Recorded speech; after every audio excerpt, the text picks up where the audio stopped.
I really love my clients and I love my interactions with them. And the more kind of interesting and complex their situations, the better, in my opinion. Welcome to the Active Advisor Podcast, brought to you by Harbor Capital.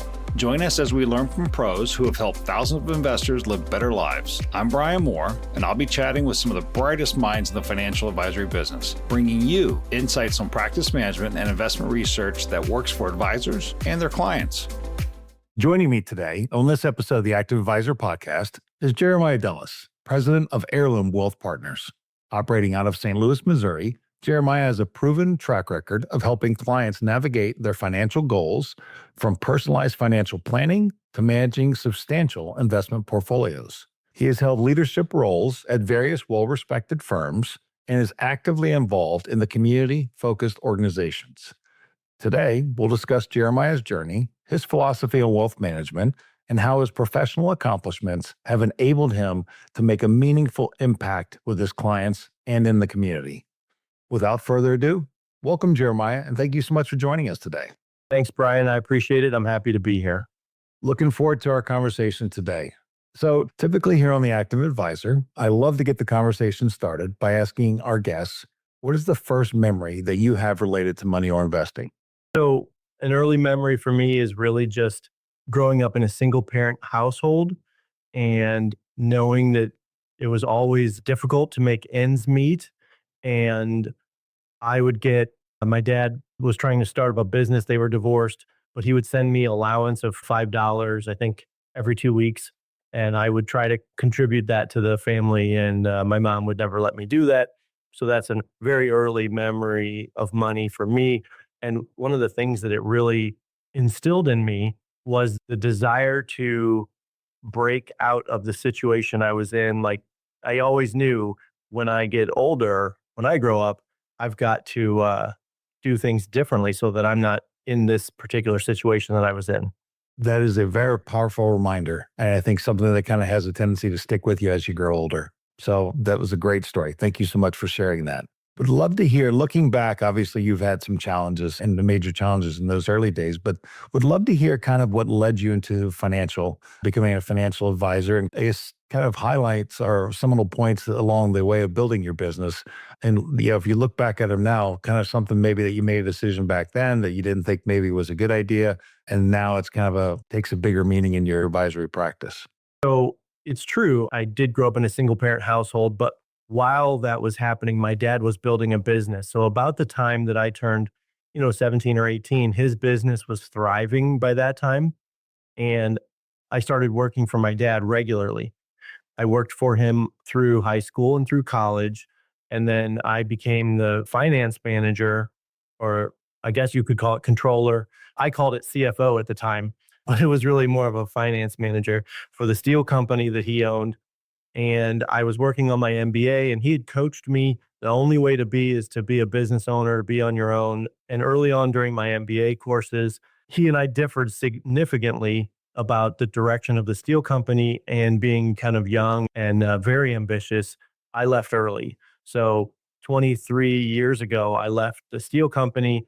I talked to a career coach, and the career coach said, well, you liked what you did as the financial guy, so why don't you try that out? She got me a couple interviews, and I thought, well, okay, worst case scenario, I'll get better at managing my own financial world. And so I'll just give it a try. And in my head, I just committed to, I'm just going to give this a try. And like I said, worst case scenario, I'll be better off in my own situation as a result. And so I started early on I knew I needed training. So I started at Northwestern Mutual because at the time they said they were going to they would give me the best training I could get. So I was at Northwestern. Within 2 weeks at Northwestern Mutual, I was the last one in my training class. I lasted there 5 years. I liked it there. I ended up moving on to investments at UBS. My wife, who has been a huge influence in my development, suggested investments over insurance as a focus. And I took her advice, and I learned investment management at UBS. I joined eventually during the financial crisis. I joined a team. It was the biggest team at Merrill Lynch in St. Louis. I was the most junior person on the big team there. I learned a ton because I was forced to do all the things they they didn't want to do. So I learned insurance at Northwestern and lending and bank account type management at Merrill, where that was handed to me as something to do. I was recruited to lead wealth management for a bank called Fifth Third. And there I learned the trust side of wealth management. I also learned a more organized team approach. So I've had a collection of firms in my background, but each one contributed to what I perceive as the sort of the very well-rounded financial planner that I am today. And I can really handle so many different things because of my training that was very varied, is a good way to put it. And so to me, that contributes a lot to where I am now and the confidence I have to work with people in a holistic capacity on basically every aspect of their finances. That's actually a great story. I think that one of the things that really kind of excites me, and I'm sure your clients, when you go ask somebody and you're kind of like, oh, yeah, I actually did that back in the day. And kind of, I've had kind of a very broad, diverse skill sets that you bring to the table. And I think that's got to be confidence inspiring in your clients. I think so. I tend to work with, I have a collection of clients of many of whom I'm very close with, but I have a lot of relationships with business owners, and I tend to work well with business owners because of that broad, diverse background. Because it's the truth. I can write a disability buyout policy and I understand it. I can write executive benefits. I handle retirement plans and I know how to maximize deferrals for the owners and understand how to bolt on a cash balance plan. But at the same time, I can also build a portfolio and rebalance and diversify and do the normal things too. Yep, that's awesome. And I can definitely see that's the case. I want to take you back just a little bit. We've been talking about kind of recent now, and I would love to hear, were there any major challenges you faced kind of in any of those, I guess, different kind of backgrounds that were, laying the foundation for your current job? And how did those kind of challenges impact you and kind of help you shape the way you run your business today? I'll try to be brief. The challenges have been various and heavy from time to time. I came from zero, right? So, I really came from nothing. So building a book of wealth management clients was very, very difficult. I did cold calling. I bought lists that other people had worked. I bought lists that were like, I was the fourth generation of people that had been calling that list because I could buy them cheaply. And I built this practice over many years by just outworking my peers, I believe. And I guess other challenges would be bad teaming situations in the past. Also, of course, the Great Recession or the financial crisis was just absolutely terrible. We had just had our second child and times were really tough. I'm going to tell you this story. I don't really share this with that many people, but when that situation was at its peak level of toughness, my in-laws actually said, look, if you want to leave that business, you want to stop being a financial advisor, we'll pay for you to go to medical school like you said you had always wanted to. And no one has ever said anything and offered something that special. It was one of the most special things anyone's ever offered. I did not take them up on it because I felt awful if I would leave my clients who did trust me at sort of the trough, which I hoped was the trough. And it was, thank goodness. But I didn't leave the business in 2009 when I guess a lot of people did, and it may have been easier at the time. So as far as challenges go, just trying to build a practice from zero. I didn't acquire anything. I didn't have a family member as a client for like 10 years. So I had to get outside my own network very quickly. To me, that's really pulling yourself up by your bootstraps, I guess, is something my parents would have said. But I firmly believe in that today. That I think this is one of the things I loved about it and why I kind of got into it is it really is a business where you can get a lot in return. You just have to put a lot of work in. And I think that's something that, and also be a decent individual doing it. And so I think it can be very rewarding and fulfilling. And it's good to hear, your story and how that's worked out for you. I think one of the things that we mentioned, or you mentioned in a previous call that I thought was interesting, is that you mentioned that in-person marketing kind of events and has been a key contributor to growing your business. What tactics have you found to be the most successful? And love to hear kind of some organizations, love to hear some examples of organizations or sponsorships that you feel have helped build or even deepen those relationships. Absolutely. So as a young business guy and also a young father and husband, the way that I was able to sort of make some of that work is I was really we worked to intertwine our family and our passions with business. And so my wife has always been very involved in music and the arts. So one of the things we did is we helped found a music therapy not for profit that offered therapeutic songwriting and music therapy to kids dealing with cancer.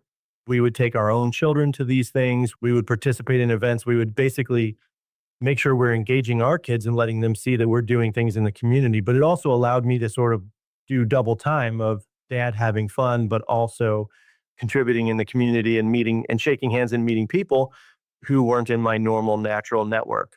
And so that sort of thing helped me tremendously. And I had a mentor early on who told me follow up is everything. And so a lot of times when I would shake hands with someone new at one of these events, I would send them a handwritten note and it would simply say, it was a pleasure to meet you. I'm glad so and so took the time to introduce us. What a fun event. I'd love to hear more of your story, maybe over a lunch or coffee, but I was so broke that I meant coffee, not lunch. And then I always finish that with, I'll give you a call to follow up because I never wanted to leave it up to chance. So I would set it up mentally that I wanted to hear more of their story and I was going to follow up so that when I did call them to follow up, it didn't seem so out of the blue. And so I think my follow up and my little system of handwritten notes and things like that and meeting people off the cuff helped tremendously. And then the truth is we had things in common because we only did participate in things that we were genuinely passionate about, like Kids Rock Cancer or the Endangered Wolf Center or many other not-for-profits that we've been involved with in town. That's awesome. I think in our previous conversation, you even mentioned a volleyball background that you had growing up and how kind of has helped kind of work and business. Would love to hear the story for the listeners. The listeners would love to hear the story, I'm sure, of kind of one of the things that you did in sponsoring a team. Oh, sure. Well, so let's start at the beginning. I played volleyball in high school and I hadn't played before. So I got cut from the team when I tried out. And I had such a chip on my shoulder about that I worked extra hard to make the team the following year, which arguably had I made the team, I might not have worked as hard, but I didn't make the team. So I did. And the next year I made the team. The point is all that extra effort made me get so much better at volleyball and really fall in love with it that I ended up playing in college. And once in college, I was a walk on a team. I eventually negotiated a full scholarship at a different program. And so I played in college. And then given the fact that I'm not the tallest person, the next step for me after college was the beach tour because it's 2-on-2. So it's less important to be 6'9". You can actually, if you're a well-rounded player, you can still play the game. So I traveled around on the beach tour. So something I'm passionate about is volleyball. And last year I had the opportunity to make a sponsorship for a pro women's beach volleyball team. And nothing has made me happier. It has been a great partnership with those two. They did really well. It made me so happy to see them representing Heirloom Wealth Partners, my team. They competed well. They're nice people. They're great. They have great character. They're super athletes. They're superhuman. And so I just found it to be terrific. And now that opened some other doors. So now I have some additional business opportunities as a result of that. And we're also producing now. I'm partnering with another friend who the conversation started because of the sponsorship. Now I'm actually producing a beach volleyball documentary about the legends, the guys from the early 90s. Yeah, I think that's awesome, man. What you've been able to do there is marry your kind of own passions, your own loves, and even your families with really kind of aligning those of the interests of your clients and really being able to kind of capitalize on both of those things, which I think is tremendously intelligent of you to do and obviously is paying rewards. It is, but it makes me so happy to be able to do things like my undergraduate degree was biochemistry. And then eventually an MBA I worked on and a CFP, Certified Financial Planner. But like the Wolf Center was great because I was able to really immerse myself in biology, right? Which is a love of mine also. You can have many things that you enjoy. So volleyball, biology, biochemistry, Kids Rock Cancer. My wife's friend, as well as my little sister, both dealt with childhood cancer. So that was a special place. So really everything we do is, at least we attempt to make it really genuine to our cores. And then we try to involve our children as well so that they get a good model of giving back and participating in your community. That's awesome. Truly is. Looking at your business now and Heirloom Wealth Partners, would love to hear more about the services that you offer. And obviously with kind of the diversification and kind of the in-person marketing events that you've done and being able to morph that with some of your own personal lives, do you have a typical client, or is it really kind of run the gamut because of the joint interest that you and your clients have? I think it really runs the gamut, is to tell you the truth. And so many times I hear advisors say, well, I only work with doctors. I only work with this, or I only work with plumbers, whatever. I love the fact that I do work with a lot of business owners, but I love the fact that I work with a lot of sort of interesting characters. It keeps my day job so, I guess for lack of a better word, interesting. I get to see, oh, I don't know, a physician who's a business owner. And then the next meeting is maybe someone that owns a forklift company. And the next one is just a person, or an individual, a single individual, or a corporate executive. It's just so many different people. And I really get a kick out of it. I also do partner and work with not-for-profit foundations. I handle retirement plans for different companies. So that keeps things interesting. Yeah, we got so many people. I really love my clients, and I love my interactions with them. And the more kind of interesting and complex their situations, the better, in my opinion. So to kind of get to the question you asked about services offered, it's general financial planning, it's investment management.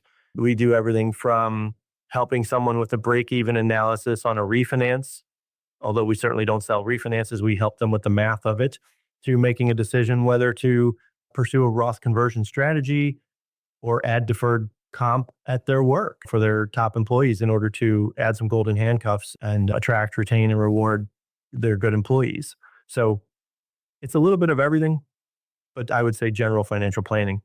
Excellent.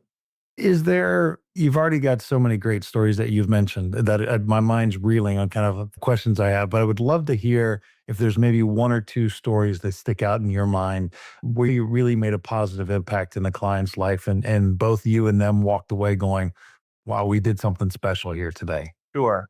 So one of the first ones that I can think of that just pops into my mind was when I was at the bank leading the wealth management team there. I happened to be in one of the branches because I needed a spot to stop and do some work, return some emails. And in walks a woman who was requesting a check from her account, a cashier's check for, I think, $500,000 for taxes. The teller said, hey, you probably should talk to Jeremiah because, I mean, that's an awfully lot to be paying in taxes. Well, we ended up talking, and we sat down and we realized that she and her husband, with very few employees, their business had effectively caught fire in a positive way and was really making money. And they were paying a ton of taxes as a result. They didn't have a 401k plan. They were really just using, I believe, IRAs at the time. And I suggested with my partners in TPAs and things like that, suggested a cash balance plan as a bolt-on to a 401k. And they were able to put away $200,000 each the following year. Can't fix the year that she was on, but for the following year, we put $200,000 each into the cash balance plan, which led to a savings of roughly $180,000 in taxes that following year. And of course, every year thereafter that they participated. So that was a huge win where, I mean, you could really count the savings in terms of taxes. No one had ever brought that up. So to me, that was just a really good one that had very significant results and savings all within 1 year. The other thing is, the thing that I get the most joy out of these days is helping people cross the line into retirement. Because, yeah, the question is, do I have enough? Will I have enough? But also the confidence of being able to actually make the decision and being part of that with my clients and kind of walking him to the edge, the threshold of retirement and across that threshold. And I mean, there's nothing that makes me happier to help people hit their goals. I do love working with bigger organizations because we offer financial planning for all the stakeholders. So even if you're a participant with $5,000 in your 401k, we'll still give you a full financial plan and treat you like you have $1 million with us. And people take us up on that. So to me, that makes me happy also. I don't know, I probably think of more, but those are the ones that jump out right now. I think those are some great examples and really speak to not only yourself, but also your knowledge and willingness and desire to help clients. Quick question. You've got such a great, diverse background of experience, and you've been at Heirloom here for a good while, got a successful, thriving business. Would love to hear if you have any nuggets of wisdom for any advisors just starting out today, or for anybody who's sitting maybe at one of those wirehouse branches who's looking to go independent. Yeah, sure. So you've heard a million people say it, but my gosh, if I can do it, anybody can do it, because I really did start from zero with no book. I started in the insurance industry, which insurance pays a little faster than investments because investments take time to build. So I do think it's good to learn it, and it does help you get started. The common denominator of success, though, is the willingness to work harder than others, or the willingness to do more to accomplish the same goal. That is the common denominator of success in any industry, in any field, is just the willingness to do more. And I believe I had that. It faltered all the time, but I had it and I stuck with it. And that's the final thing I would say, is sticking with it. Like, treat it like the game show Survivor. If you simply continue to outlast your peers, things will eventually go your way. And if you keep working hard, then the book slowly begins to build. And in my case, it's been 23 years now, and it's a good number now, but you have to give yourself time. You have to actually put in a ton of hard work, and you have to trust the process and outlast. That is sound words of advice. Thank you very much for that. I have one final question, Jeremiah. At Harbor, we're firm believers in active management, though it's important to acknowledge that every financial expert has their own unique perspective. From your experience, what is your take on active management, and where have you seen it making the most significant difference? Sure. So I really do like active management, and I believe in it, but you really have to actually screen the funds and look for ones that are generating the opportunity to outperform. I do like hybridizing my portfolios, meaning what I mean by that is I'll have some portion of index funds or ETFs, low cost, access to markets, and I blend that with active funds, particularly in tougher times where you need more of a sniper approach than a shotgun approach, a stock picker's approach. And I really, really believe in it because I've seen the numbers bear out over time that there is outperformance out there. And my theory on actively managed funds is actively managed funds preserve the opportunity to outperform. With an index fund or a passive ETF, you never will outperform. You'll always make the index minus the expense ratio. So I love to preserve the opportunity to outperform, and I can say that our portfolios have. Excellent. Last but not least, how can people find you? So people can find our team through our website, which is heirloomwp.com. It's presently in a rebrand and a refresh. We got all new pictures. I'm excited to share it with everyone. Should be live in another week or two. Well, thank you very much, Jeremiah. Now we're going on to our final segment, which I love. I call it the lightning round, but officially it's called 60 Seconds with Jeremiah Dellas. Let me know when you're ready, sir. All right. Nickname? Maya. Hidden talent? Pretty fancy at defense and beach volleyball. If you could instantly become an expert in anything, what would it be? Internet marketing. What is the best professional advice you've ever received? Outwork your peers. What is the most memorable place you've ever traveled to? New Orleans, San Diego. What's one word that describes your investment philosophy? Active. What never fails to make you laugh? My wife's impressions. What's one question you think all clients should ask their financial advisor? Are they a fiduciary? What's one piece of advice you'd give your younger self? Think bigger and add a zero. Most rewarding part of your job? Seeing people accomplish their goals, helping be part of it, and being almost feeling like a part of their family.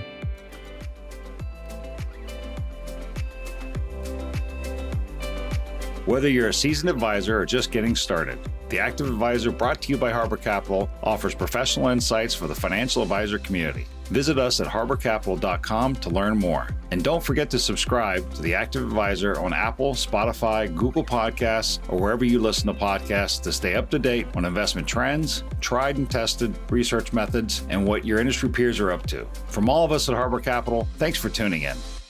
And now for important disclosures. This material is for informational purposes and is not intended to be relied upon as a forecast, research, or investment advice, and is not a recommendation, offer, or solicitation to buy or sell any securities or adopt any investment strategy. The opinions expressed are as of 13th of February 2025 and are subject to change. The opinions expressed by the speakers do not necessarily represent the views of Harbor Capital Advisors, Inc. The information and opinions contained in this material are derived from proprietary and non-proprietary sources deemed by Harbor Capital Advisors, Inc. to be reliable and are not necessarily all-inclusive and are not guaranteed as to accuracy. This material may contain forward-looking information that is not purely historical in nature. Such information may include, among other things, projections and forecasts. There is no guarantee that any of these views will come to pass. This material may not be representative of the experience of other individuals. Reliance upon information in this material is at the sole discretion of the viewer. This material is not legal, tax, or accounting advice. Please consult with a qualified professional for this type of advice. Investing involves risk, including the risk of loss. Stock markets are volatile, and equity values can decline significantly in response to adverse issuer, political, regulatory, market, and economic conditions. Fixed income investments are affected by interest rate changes and the creditworthiness of issuers. As interest rates rise, the values of fixed income securities are likely to decrease. Specific companies and issuers are mentioned for educational purposes only and should not be deemed a recommendation to buy or sell any securities. Any companies mentioned do not necessarily represent current or future holdings of any investment products. Harbor Capital Advisors, Inc. does and may seek to do business with companies covered in this podcast. As a result, listeners should be aware that the firm may have a conflict of interest that could affect the objectivity of this podcast. This material is prepared by Harbor Capital Advisors, Inc. Harbor Capital Advisors, Inc. is not affiliated with Heirloom Wealth Partners. All trademarks or product names mentioned herein are the property of their respective owners. Copyright 2025. Harbor Capital Advisors, Inc. All rights reserved.